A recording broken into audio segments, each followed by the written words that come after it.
Hello दोस्तों, आज हम पढ़ने वाले हैं संविधान की अनुसूचियों के बारे में। हर एक अनुसूची को बहुत ही बेहतरीन तरीके से पढ़ेंगे और कितनी सारी अनुसूचियां होती हैं हमारे पूरे भारतीय संविधान में। बस आप सभी को क्या करना है, लास्ट तक देखो हमारी वीडियो को। 100% गारंटी दे रहा हूँ, ऐसा कोई देगा नहीं आप सभी को गारंटी। तो 100% गारंटी है। 12 अनुसूची हमारे पूरे भारतीय संविधान में होती हैं, तो 12 की 12 आप सभी को बहुत ही अच्छे तरीके से समझ में आने वाली है। बस लास्ट तक देखना है आपको वीडियो को, ठीक है। हाँ, भारतीय संविधान की अनुसूची। तो अनुसूची पढ़ने से पहले हम संविधान को समझ लेते हैं। संविधान क्या होता है? दो शब्दों से मिलकर बना है हमारा संविधान। सम प्लस विधान इक्वल टू संविधान। सम का अर्थ होता है दोस्तों समान, विधान का अर्थ होता है दोस्तों नियम और कानून। ऐसा नियम और कानून जो सभी नागरिकों के लिए एक रूप से लागू हो, उसे हम कहते हैं संविधान। दोस्तों, आप सभी को संविधान समझ में बहुत ही अच्छी तरीके से आ गया होगा। तो हम लोग अनुसूची की बात करते हैं। अनुसूची से आप क्या समझते हो? अनुसूची, भारतीय संविधान की अनुसूचियां भिन्न प्रावधान है, यानी कि ये संविधान में है। देखिए, जैसे हम बात करें तो हमको पहले अनुसूची हम लोग पढ़ना है, उसके बाद हमको भाग पढ़ना है, उसके बाद 395 आर्टिकल्स पढ़ने हैं, उसके बाद संशोधन पढ़ने हैं। तो वैसे ही अनुसूची जो है वो भिन्न प्रावधान है। संविधान की अनुसूची जो है वो भिन्न प्रावधान है, जो संविधान की पहलुओं के बारे में हमें जानकारियां देती हैं। यानी कि पहलुओं को मतलब आप सब समझते हो, उनके अच्छाइयाँ बुराइयाँ गुण के बारे में हमें जानकारियां देती है हमारी अनुसूची संविधान के बारे में। ठीक है, समझ में आ गया आप सभी को? अच्छी तरीके से समझ में आया? फिर एक बार मैं बता दूं, ठीक है।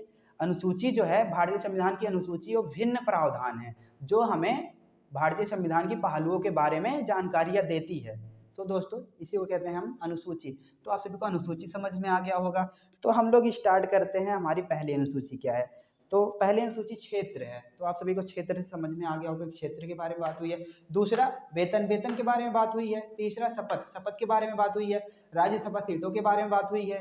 SC ST के प्रावधान की बात हुई है। पूर्वोत्तर राज्यों की बात हुई है। तो आप सभी को 6 अनुसूची मैंने बताया और वैसे भी आप सभी को क्लियर हो गया होगा, लेकिन मैं एक बार आप सभी को फिर से समझाना चाहता हूँ। तो स्टार्ट करते हैं, ठीक है दोस्तों।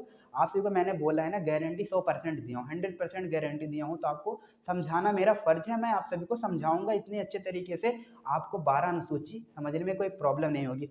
और 395 आर्टिकल्स हैं, 395 आर्टिकल। तो आप सभी को टेंशन नहीं लेना, उसको भी इतने अच्छे तरीके से पढ़ेंगे कि आपको कभी भूलना ही नहीं है। तो यार, पॉलिटी को ऐसे ही खत्म करना है। आप सभी को क्या दिक्कत लगता है? बहुत ही अच्छे तरीके से खत्म करेंगे। तो इसमें क्या बात हुई है दोस्तों? अच्छा, हाँ, किस क्षेत्रों के बारे में बात हुई है? 28 राज्यों के क्षेत्रों के बारे में बात हुई है और 8 संघ के क्षेत्रों के बारे में बात हुई है। समझ में आ गया? समझ में आ गया? ठीक है। 28 राज्यों के क्षेत्रों के बारे में बात हुई है और 8 संघ के क्षेत्रों के बारे में बात हुई हमारे पहले अनुसूची में। समझ में आ गया दोस्तों? ठीक है, बहुत अच्छी बात है। तो और दूसरा वेतन। वेतन, किसके वेतन के बारे में बात हुई? हमारे आपके वेतन के बारे में बात नहीं हो रही है, और ना ही हम लोग की अभी इनकम आती है, ना ही फैमिली के वेतन के बारे में बात हो रही। हमारे भारत में जो है बहुत तरह के विभिन्न प्रकार के अधिकारी होते हैं, भिन्न प्रकार के अधिकारी होते हैं। उन्हीं सभी के वेतनों के बारे में बात की गई हमारे दूसरे अनुसूची में। तो आप सभी को अब मैं बता दूं, एक साफ तौर पे मैं लिख देता हूँ। वेतनों के बारे में बात हुई, अधिकारियों के वेतनों के बारे में बात हुई हमारे अधिकार। ओ सॉरी यार, आप सभी को समझ में आ गया, लिखने में ज्यादा अच्छा नहीं लगता है ना। अच्छा, लिख ही देता हूँ। अधिकारियों के वेतन के बारे में बात हुई है भाई दूसरी अनुसूची में। क्या? वेतन के बारे में बात हुई है, अधिकारियों के वेतन के बारे में बात हुई है, के बारे में बात हुई है, बारे में बात हुई है, बारे में बात हुई है। कितने अच्छे तरीके से मैं समझा रहा हूँ। आप सभी को कोई डाउट है? 2 अनुसूची हमने कंप्लीट कर दी, उसमें कोई डाउट दिख रहा है? पहला, आपको 28 राज्यों के क्षेत्रों के बारे में, पहली अनुसूची में 28 राज्यों के क्षेत्रों के बारे में बात कर दिया मैंने, और 8 संघ के क्षेत्रों के बारे में आप सभी को पढ़ना है। पहले अनुसूची में 28 राज्य के क्षेत्रों के बारे में बात करनी है, मतलब बात की गई है, उसके बारे में हमको पढ़ना है। 28 राज्यों के क्षेत्रों के बारे में हमें पहले अनुसूची में पढ़ना है। 8 संघ के क्षेत्रों के बारे में हमको पहले अनुसूची में पढ़ना है। मैंने बहुत ही अच्छे तरीके से समझा दिया ना। और दूसरा भी हमने बहुत ही अच्छे तरीके से, वेतन से आप क्या समझोगे? अधिकारियों के वेतन के बारे में बात हुई है, हमने लिख भी दिया है। आप सभी को PDF टेलीग्राम चैनल पे आप सभी को बहुत ही आसानी से मिल जाएगी। तो आप यहाँ पे समझिए और वहाँ से आप पढ़ लीजिएगा अच्छे तरीके से। जो डेफिनेशन वगैरह याद करनी होगी, परिभाषा वगैरह याद करनी होगी सबकी, वो सब वहाँ से कर सकते हो। तो आप सही पढ़ाई पर फोकस कीजिए। दूसरे में हमारे वेतन के बारे में बात की गई है, अधिकारियों की वेतन के बारे में बात की गई है। ठीक है दोस्तों। तो तीसरा शपथ, अब इन्हीं के शपथों के बारे में बात की। किसके शपथों के बारे में? अधिकारियों के। ये अधिकारियों के शपथ के बारे में बात की गई है हमारे तीसरे अनुसूची में। अब देखिए, अधिकारी लोग जो होते हैं, जब उनको पद ग्रहण करवाया जाता है उसी समय जो ली जाती है शपथ, उसी के बारे में हमको पढ़ना है। पद ग्रहण करने के समय ली जाने वाली शब्दों के बारे में हमको तीसरे अनुसूची में पढ़ना है। समझ में आ गया दोस्तों? ठीक है, तीनों की तीन अनुसूची मैंने बहुत ही अच्छे तरीके से बता दिया थी। पहले अनुसूची में हमें क्षेत्रों के बारे में पढ़ना है, और दूसरे अनुसूची में हमें वेतनों के बारे में पढ़ना है, और तीसरे में हमारा शब्दों के बारे में पढ़ना है। तीन अनुसूची मैंने क्लियर कर दी। आपको कहीं डाउट दिख रहा है? नहीं दिख रहा है? ऐसे में सबको मैं पढ़ाने वाला, ऐसे सारी चीज़ों को मैं पढ़ाने वाला हूँ। आर्टिकल्स भी ऐसे पढ़ाऊँगा, ऐसे मैं अनुसूची को पढ़ा रहा हूँ, ऐसे सारी चीज़ें, संशोधनों को भी ऐसे पढ़ाऊँगा। कितने संशोधन? कुल 127 संशोधन है। अगर मैं एक दिन में 15 खत्म करूँगा ना, बहुत ही अच्छी बात है। तो कितने दिन लग जाएंगे टोटली? आप सभी काउंट करके हमको बता देना। 12 सत्ते 105, गलत बोल दिया, सॉरी। तो और चौथे अनुसूची में क्या बात की गई भाई? राज्यसभा की सीटों के बारे में। तो अब राज्यसभा, लोकसभा, इन सभी को पढ़ना मुझे अलग में पड़ जाएगा, हम सभी को अलग में पढ़ना पड़ जाएगा। अगर हम इसमें पढ़ेंगे दोस्तों, तो हम सभी को प्रॉब्लम हो सकती है कि नहीं, डाउट में हो जाएंगे कि राज्यसभा में इतनी सीटें होती हैं, और छोटी बात तो है नहीं राज्यसभा सीट के बारे में जानना और लोकसभा सीट के बारे में जानना। इन सभी को अलग वीडियो में समझेंगे। बस इतना जान लीजिए, राज्यसभा की सीटों के बारे में हमारे चौथे अनुसूची में बात की गई है। सीटों के बारे में बात की गई है, ठीक है, सीटों के बारे में बात की गई है। अच्छा दोस्तों, ये बताओ, हमने 4 अनुसूची कंप्लीट कर दी। आप सभी को कहीं डाउट दिख रहा है? नहीं दिख रहा? मैं आप सभी को एक बार फिर से पढ़ाने वाला हूँ। तो 5वीं अनुसूची में क्या बात की गई है? 5वीं अनुसूची में क्या बात की है भाई मेरे दोस्त? 5वीं अनुसूची में क्या बात की गई है? SC ST के प्रावधानों की बात की गई है। बस इतना ही जानना है। इनकी भी लंबी वीडियो हो जाएगी, इनके भी बहुत सारे प्रावधान हैं, तो उनको जानने के लिए, प्रावधान का मतलब समझते हो? नियम और कानून। इनके लिए बहुत सारे नियम और कानून बनाए गए, इनके लिए आरक्षण है, इनके बारे में पढ़ना हम अलग वीडियो में पढ़ेंगे। इसमें अगर पढ़ेंगे तो वही काम होगा, डाउट में आ जाएंगे हम। तो हमें SC ST के प्रावधान के बारे में बात की गई है हमारे 5वीं अनुसूची में। तो 6वां पूर्वोत्तर राज्यों के बारे में। 5वां कंप्लीट हो गया ना, बहुत ही अच्छे तरीके। SC ST के प्रावधानों की बात की गई है, और कुछ नहीं किया गया है हमारे 5वीं अनुसूची में। SC ST के प्रावधानों की बात की गई है। और 6वां हम देखते हैं, 6वें अनुसूची में क्या है? पूर्वोत्तर राज्य। कौन कौन से हैं हमारे पूर्वोत्तर राज्य? पूर्वोत्तर राज्यों में बहुत सारे राज्य हैं, ठीक है, लेकिन जनजातीय क्षेत्र किन किन राज्यों में है उनको देखना है। पहला असम, मेघालय और मिजोरम, एक लास्ट क्या हो गया? त्रिपुरा। त्रिपुरा टेम्पल देखे हो आपने? टेम्पल की बात नहीं हो रही। अब इन चारों राज्यों में क्या है? जनजातीय क्षेत्र, जनजातीय क्षेत्र, ठीक है, जनजातीय क्षेत्र हैं हमारे 4 राज्यों में पूर्वोत्तर। देखिए, पूर्वोत्तर राज्य हमारे 4 हो गए, और इन चारों में हमारे जनजातीय क्षेत्र हैं, उन्हीं के बारे में हमको पढ़ना है। समझ में आ गया? बहुत ही अच्छे तरीके से हमने समझा दिया। अब मैं एक बार आप सभी को रिपीट कर देता हूँ। 6 अनुसूची हमने कंप्लीट कर दी, 6 और बाकी हैं। जो 6 बच रही हैं उनको भी इसी तरीके से कंप्लीट करेंगे। सो टेंशन मत लो, आज ही कंप्लीट करेंगे, अभी कंप्लीट करेंगे, लेकिन हमारा ब्लैक व्हाइट बोर्ड भर चुका है, तो हमको इसके इरेज करना पड़ेगा। तो 1 मिनट हमको टाइम लगेगा। 1 मिनट कृपा करके आप मुझको टाइम दोगे, मुझे यकीन है। तो हम पहले समझा ही देते हैं। पहले अनुसूची में क्या बात की गई? क्षेत्रों के बारे में। 28 राज्यों के क्षेत्रों के बारे में, 8 संघ के क्षेत्रों के बारे में पहले अनुसूची में बात की गई। दूसरे में अधिकारियों के वेतन के बारे में बात की गई है दोस्तों। तीसरे में शपथ, जो अधिकारी लोग होते हैं वो पद जब ग्रहण कर रहे होते हैं, उनके उसी समय उनको शपथ दिलाई जाती है, उसके बारे में बात करनी है। और चौथे में राज्यसभा सीटों के बारे में बात की गई है, राज्यसभा सीटों के बारे में बात की है। 5वां SC ST के प्रावधानों के बारे में बात की गई है। 6वां हमने बताया, 4 पूर्वोत्तर राज्य हैं, असम, मेघालय, मिजोरम, त्रिपुरा। इनमें जनजातीय क्षेत्र हैं। जनजातीय क्षेत्रों की हमको, मतलब जनजातियों के क्षेत्रों के बारे में हमको जानने को मिलेगा 6वें अनुसूची में। तो 1 मिनट टाइम मिलेगा। ओके, सो हेलो दोस्तों, आपको 7वें अनुसूची में क्या पढ़ना है? शक्तियों का विभाजन। सरकार की शक्तियों का विभाजन हमें 7वें अनुसूची में पढ़ना है। आइए देखते हैं सरकार की शक्तियों का विभाजन। तो पहला क्या है हमारा? संघ सूची। संघ सूची जो है कौन चलाता है? केंद्र सरकार चलाती है। कितने विषय हैं? 100 विषय हैं। अभी एक बार फिर से पढ़ेंगे। और राज्य सूची जो है वो राज्य सरकार चलाती है, 61 विषय हैं। और समावर्ती सूची दोनों चलाते हैं, केंद्र और राज्य के दोनों चलाते हैं। केंद्र सरकार भी चलाती है और राज्य सरकार भी चलाती है, लेकिन वैल्यू किसकी होती है? केंद्र सरकार की। इसमें कितने विषय हैं? 52 विषय हैं। और अवशिष्ट सूची जो है केंद्र सरकार चलाती है, इसमें कितने विषय हैं? अनंत विषय हैं। सो मैं आप सभी को एक बार फिर से इनको सूचियों के आधार पर बांट दिया गया है, इनके विषयों को भी सूचियों के आधार पर बांट दिया गया। समझ में आया दोस्तों? तो देखिए, केंद्र सरकार को संघ सूची में बांट दिया गया है और संघ सूची को केंद्र सरकार चलाती है।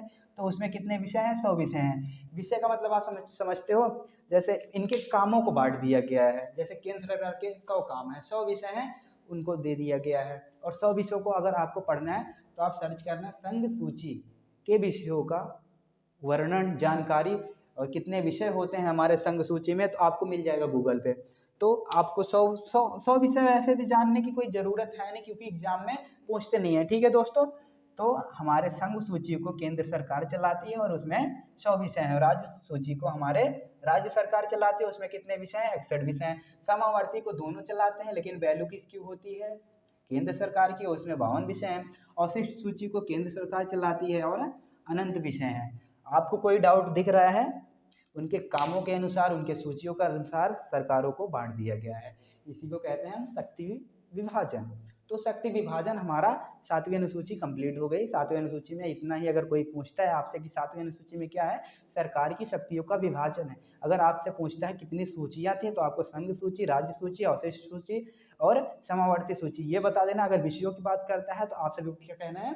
100 विषय हमारे संघ सूची में है, 61 विषय हमारे राज्य सूची में है और समावर्ती सूची में हमारे 52 विषय हैं, अनंत विषय हमारे अवशिष्ट में। अगर बोलता है कि दोनों कौन से विषय में, कौन सी सूची में काम करते हैं, तो आपको बोलना है अवशिष्ट समावर्ती सूची में दोनों काम करते हैं। वैल्यू किसकी होती है? आप सभी को पता ही है, केंद्र सरकार की वैल्यू और समावर्ती सूची में होती है।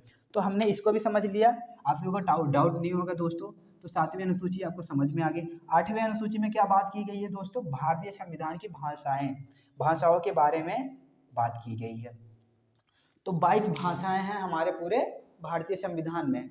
सो उसके बारे में आपको मैं, देखिए पीडीएफ में सब कुछ मिलेगा, ऐसी कोई चीज़ नहीं बाकी रहेगी जो आपको पीडीएफ में ना मिले। तो पीडीएफ को ज़रूर देखो, और सारी चीज़ों को मैं अच्छे तरीके से एक्सप्लेन किया हूँ उसमें, और अच्छी तरीके से मैंने बता भी दिया है। यहाँ पे हम समझा रहे हैं, वहाँ पे डेफिनेशन वगैरह लिखा हुआ है। ठीक, आप सभी को दिख गया होगा कितनी भाषाएं हैं हमारे भारतीय संविधान की भाषाएं। ठीक है, भारतीय संविधान में कितनी भाषाएं? 22 भाषाएं हैं, आप सभी को दिख रही होंगी। ठीक है, अब आपसे 1 मिनट और टाइम मांगता हूँ 9वीं अनुसूची के लिए। 9वीं अनुसूची, 9वीं अनुसूची में क्या है दोस्तों? आइए हम 9वीं अनुसूची को पढ़ते हैं। 9वीं अनुसूची में हमारे क्या है, पहले पढ़ लेते हैं, उसके बाद हम लोग समझ लेंगे।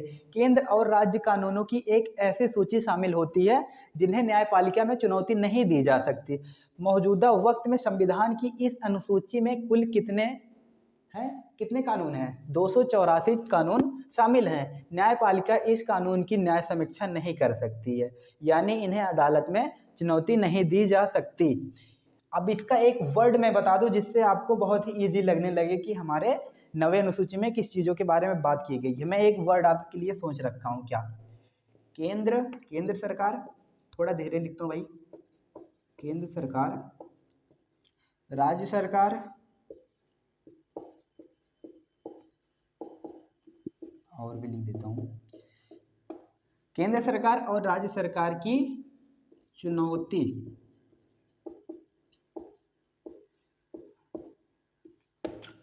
तो अगर आपसे कोई पूछता है दोस्तों 9वीं अनुसूची में क्या है दोस्तों, तो आपको यही बताना, केंद्र सरकार और राज्य सरकार की चुनौती के बारे में बात हुई है। और कितने कानून हैं हमारे 9वीं अनुसूची में? 284 कानून हैं। ठीक है, समझ में आ गया। अगर कोई पूछता है कुल कितने कानून हैं हमारे 9वीं अनुसूची में, 284 बताना है। और किस अनुसूची में सरकार को, मतलब राज्य सरकार, केंद्र सरकार को चुनौती नहीं दी जा सकती न्यायपालिका में, तो आपको यही बताना है कि मतलब 9वीं अनुसूची में केंद्र सरकार और राज्य सरकार को न्यायपालिका में चुनौती नहीं दी जा सकती। आपको 9वां भी क्लियर हो गया होगा। 10वें की बात कर लेते हैं। सो दोस्तों, हमारी 10वीं अनुसूची में क्या है उसको भी समझ लेते हैं। मैं एक बार लिख लेता हूँ फिर आपको बताता हूँ। दल बदल विरोधी कानून, आपको इससे बहुत मजा आने वाला है।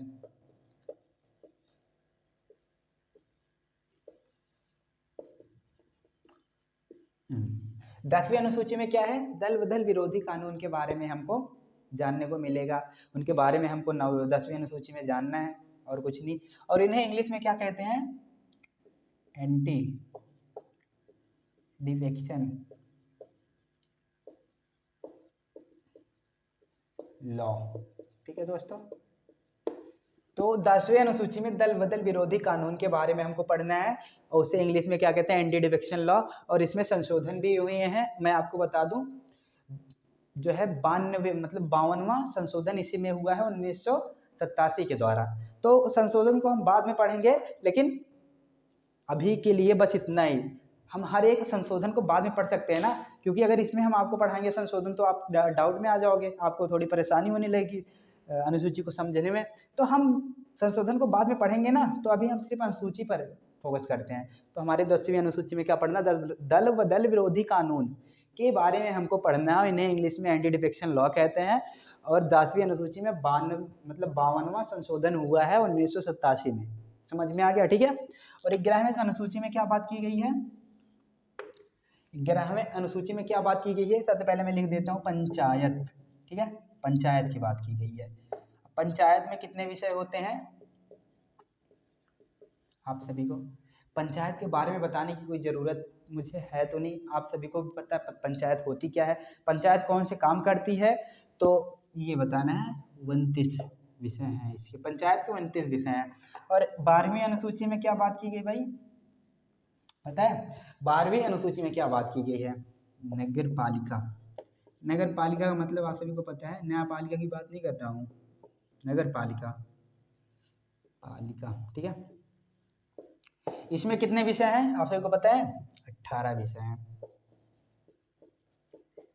तो अगर आपसे कोई पूछता है 11वीं अनुसूची में क्या है, तो आपको बताना पंचायत के बारे में बात की गई है, पंचायत के बारे में हम पढ़ सकते हैं और 19 विषय के बारे में हम पढ़ सकते हैं 11वीं अनुसूची में। और 12वीं में क्या पढ़ सकते हैं, 12वीं अनुसूची अगर आपसे कोई पूछता है तो आपको ये बताना नगर पालिका के बारे में पढ़ेंगे, उसमें 18 विषय हैं, उसके बारे में हमको पढ़ना है। तो हमारे 12 अनुसूची कंप्लीट हो गई। ऐसा तो नहीं लगता आपको कहीं मैंने डाउट में रखा हूँ, डाउट मैंने कहीं नहीं दिया, आपको सब चीज़ क्लियर कर दिया हूँ। और 12 अनुसूची हमने कंप्लीट किया, कोई प्रॉब्लम हुई आप सभी को, 1% प्रॉब्लम मैंने दी नहीं। तो आप सभी को बहुत ही अच्छे तरीके से समझ में आया होगा दोस्तों। और मैं शॉर्ट वीडियो क्रिएट करने चल रहा हूँ, और आप सभी को क्या करना है ना, टेलीग्राम चैनल को जाके देखना, मैं इधर ही डिस्क्रिप्शन में मेंशन कर दूंगा, क्या बताऊँ, डिस्क्रिप्शन में लिंक में मेंशन कर दूंगा टेलीग्राम की, उसमें जाके पीडीएफ को देखना है। और मैं रोज डेली कितना क्विज डालता हूँ पता है, संविधान से रिलेटेड 20-30 क्विज डालता हूँ, उसको आप क्विज करा के ये। और हमारे टेलीग्राम चैनल को पहले ज्वाइन करो, उसमें पीडीएफ दो, क्विज दो, हर एक चीज़ आपकी बहुत ही अच्छी होने वाली है। तो मैं अभी चल रहा हूँ शॉर्ट बनाने के लिए, आप सभी को मैं भाग अगली वीडियो में मैं आपको भाग पढ़ाऊंगा। 22 भाग होते हैं, हर एक भाग में क्या कितने आर्टिकल्स हैं, क्या किस भाग में कौन सी बात की गई है, सारी चीज़ों को हम पढ़ेंगे। लेकिन तब तक के लिए बाय दोस्तों, आप सभी को बहुत बहुत प्यार।